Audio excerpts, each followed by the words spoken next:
ഇവിടെ രാജാവ് ഒരു പാവപ്പെട്ടവനെ പിടിച്ച് തിളയ്ക്കുന്ന വെള്ളത്തിലോട്ട് തള്ളിയിടുന്നു. പക്ഷെ അപ്പൊ തന്നെ ആ രാജകുമാരി അവളുടെ മാജിക് റിംഗ് കൂടി ആ വെള്ളത്തിലോട്ട് ഇട്ടുകൊടുക്കും. അടുത്ത സെക്കൻഡിൽ തന്നെ അവൻ ആ തിളച്ച വെള്ളത്തിൽ നിന്ന് കുതിച്ച് തൊട്ടപ്പുറത്തുള്ള ഐസ് വെള്ളത്തിലേക്ക് ചെന്ന് വീഴും. എന്നാൽ അപ്പോൾ തന്നെ അതിലേക്ക് ഒരു കത്തുന്ന തൂവല് പറന്നു വന്ന് വീഴും. അങ്ങനെ അതിൽ നിന്നും അവൻ കുതിച്ച് അടുത്ത് തിളച്ചു മറിയുന്ന പാലിലേക്ക് ചെന്ന് വീഴും. പക്ഷെ അതിൽ നിന്ന് അവനെ മൂവ് ചെയ്യാനേ സാധിച്ചില്ല. അങ്ങനെ എല്ലാവരും അവൻ മരിച്ചെന്നെ വിചാരിച്ച് തിരിച്ചു പോവാനായിട്ട് തുടങ്ങുന്നു. ഈ രാജകുമാരിയും അവനെ ഹെൽപ്പ് ചെയ്യാൻ പറ്റാത്തതിൽ കരഞ്ഞുകൊണ്ടിരിക്കുകയാണ്.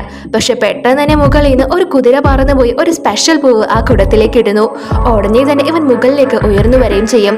അങ്ങനെ ഇവന് ജീവൻ തിരിച്ചു കിട്ടിയെന്ന് മാത്രമല്ല, അവൻ മുമ്പത്തേക്കാൾ ചെറുപ്പവും ബ്യൂട്ടിഫുള്ളുമാവും. അപ്പൊ ഉടനെ തന്നെ ഈ രാജാവ് ഇതിലൊക്കെ ഇറങ്ങി കുളിച്ചാല് താനും ഒരു ചെറുപ്പക്കാരനാവും എന്ന് പറഞ്ഞ് തുണിയൊക്കെ ഉരി കളഞ്ഞ് ആ തിളച്ച വെള്ളത്തിലോട്ട് എടുത്ത് ചാടും.